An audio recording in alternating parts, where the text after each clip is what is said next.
ನಮಸ್ತೆ, ಶ್ರೀ ಯೂಟ್ಯೂಬ್ ಚಾನಲ್ಗೆ ಸ್ವಾಗತ. ಎಲ್ಲರಿಗೂ ಹೊಸ ವರ್ಷದ ಹಾರ್ದಿಕ ಶುಭಾಶಯಗಳು. ಈಗ ನಮ್ಮ ಮನೆ ಗಾರ್ಡನ್ ಹೇಗಿದೆ ಅಂತ ನೋಡ್ತಾ ಹೋಗೋಣ. ಸಬ್ಸ್ಕ್ರೈಬ್ ಮಾಡದೆ ಯಾರಾದರೂ ನೋಡ್ತಾ ಇದ್ರೆ ಸಬ್ಸ್ಕ್ರೈಬ್ ಮಾಡಿಕೊಂಡು ಬೆಲ್ ಬಟನ್ ಪ್ರೆಸ್ ಮಾಡಿ ಆಲ್ ಅಂತ ಸೆಲೆಕ್ಟ್ ಮಾಡಿಕೊಂಡ್ರೆ ನಾ ಹಾಕೋ ಎಲ್ಲ ವಿಡಿಯೋದ ನೋಟಿಫಿಕೇಶನ್ ನಿಮಗೆ ಮೊದಲು ತಲುಪುತ್ತೆ. ಹಾಗೆಯೇ ಇಂತಹ ಒಳ್ಳೊಳ್ಳೆ ವಿಡಿಯೋಸನ್ನೆಲ್ಲ ನೋಡ್ಬೋದು. ಈ ವಿಡಿಯೋವನ್ನು ನೋಡಿ ನಿಮಗೆ ಏನಿಸ್ತು ಅಂತ ಕಮೆಂಟ್ ಮೂಲಕ ತಿಳಿಸಿ. ಹಾಗೆಯೇ ಲೈಕ್ ಮಾಡೋದನ್ನು ಮರಿಬೇಡಿ.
ಇದೆಲ್ಲ ಸೇವಂತಿಗೆನೂ ತುಂಬ ಚೆನ್ನಾಗಿ ಹೂ ಬಿಡ್ತಾ ಇದೆ ಈಗ.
ಇದು ಪಿಟೋನಿಯಾ, ಇದು ಜಿರೇನಿಯಮ್. ಇದು ಲೋಕಲ್ ಜಿರೇನಿಯಮ್ ತುಂಬ ಚೆನ್ನಾಗಿ ಕಾಣುತ್ತೆ, ತುಂಬ ಚೆನ್ನಾಗೂ ಆಗಿದೆ ಗಿಡಗಳಿಗೆ ನಿತ್ಯವೂ ಲೈಟಾಗಿ ಲಿಕ್ವಿಡನ್ನು ಕೊಡೋದ್ರಿಂದನೂ ಗಿಡ ತುಂಬ ಚೆನ್ನಾಗಾಗತ್ತೆ. ಅಂದರೆ ನಾವು ನಿತ್ಯ ಬೆಳೆಸುವಂಥ ಆಹಾರ ಪದಾರ್ಥಗಳಲ್ಲಿ ತರಕಾರಿ ಸಿಪ್ಪೆ, ಹಣ್ಣಿನ ಸಿಪ್ಪೆ, ವೇಸ್ಟ್ ಟೀ ಕಾಫಿ ಪುಡಿ, ಪೂಜೆಯಲ್ಲಿ ಬಳಸಿದಂಥ ಹೂವುಗಳು ಇವೆಲ್ಲವನ್ನು ಒನ್ ಡೇ ನೆನೆಸಿ ನೆಕ್ಸ್ಟ್ ಡೇ ಹಾಕೋದ್ರಿಂದನೂ ಗಿಡ ತುಂಬ ಚೆನ್ನಾಗಿ ಬರುತ್ತೆ. ಹಾಗೆಯೇ ಲೈಟಾಗಿ ಮಜ್ಜಿಗೆ ಸ್ವಲ್ಪ ಪ್ರಮಾಣದಲ್ಲಿ ಹಾಕೋದ್ರಿಂದನೂ ಗಿಡಗಳು ಹೆಲ್ದಿಯಾಗಿರುತ್ತೆ. ಹೂವಾಗಿ ಮುಗಿದ ನಂತರ ಈ ರೀತಿ ಕಡ್ಡಿಗಳನ್ನೆಲ್ಲ ತೆಗಿತಾ ಇರಬೇಕು, ಆಗ ಗಿಡ ತುಂಬ ಹೆಲ್ದಿಯಾಗಿ ಚೆನ್ನಾಗಿ ಬರುತ್ತೆ. ಇವೆಲ್ಲ ಹೈಬ್ರಿಡ್ ಜಿರೇನಿಯಮ್ಮು. ಇದು ತುಂಬ ಚೆಂದ, ಆದರೆ ಸ್ವಲ್ಪ ಮಳೆಗಾಲದಲ್ಲಿ ನಮಗೆ ಇದನ್ನ ಇಟ್ಕೊಳ್ಳೋದು ಕಷ್ಟ ಆಗುತ್ತೆ.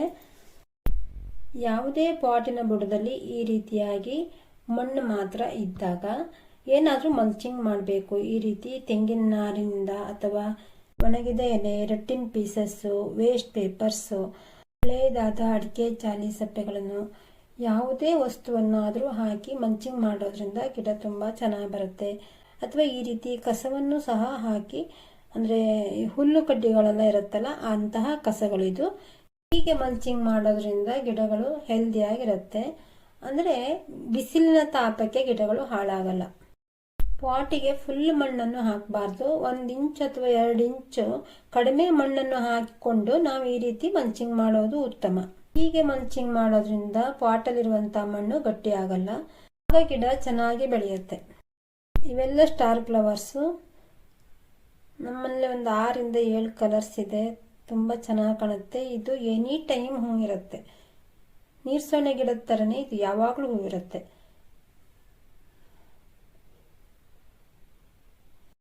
ಇದು ಹೈಬ್ರಿಡ್ ಜಿರೇನಿಯಮ್.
ಇವೆಲ್ಲ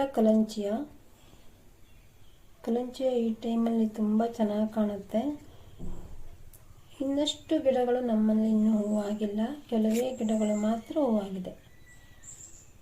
ಎಲ್ಲ ಥರದ ಗಿಡಗಳು ಎಷ್ಟೊಂದು ಹೆಲ್ದಿಯಾಗಿ ಚೆನ್ನಾಗಿ ಹೋಗಿ ಬರಬೇಕು ಅಂದರೆ ನಾನು 2-3 ತಿಂಗಳಿಗೆ ಒಂದ್ಸಲ ಯಾವ ಥರ ಲಿಕ್ವಿಡನ್ನು ಕೊಡ್ತೀನಿ ಅಂತ ನನ್ನ ಮುಂದಿನ ವಿಡಿಯೋದಲ್ಲಿ ನಾನು ತಿಳಿಸ್ತೀನಿ.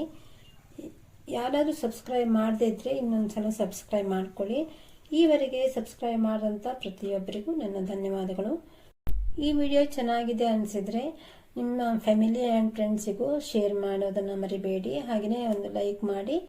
ಹೊಸ ವರ್ಷದಲ್ಲಿ ಎಲ್ಲರಿಗೂ ಸುಖ, ಶಾಂತಿ, ಸಮೃದ್ಧಿ ಹಾಗೂ ಆರೋಗ್ಯ, ಆಯುಷ್ಯವನ್ನು ಕೊಡಲಿ ಹೇಳ್ತಾ ಈ ವಿಡಿಯೋವನ್ನು ಮುಗಿಸ್ತೀನಿ.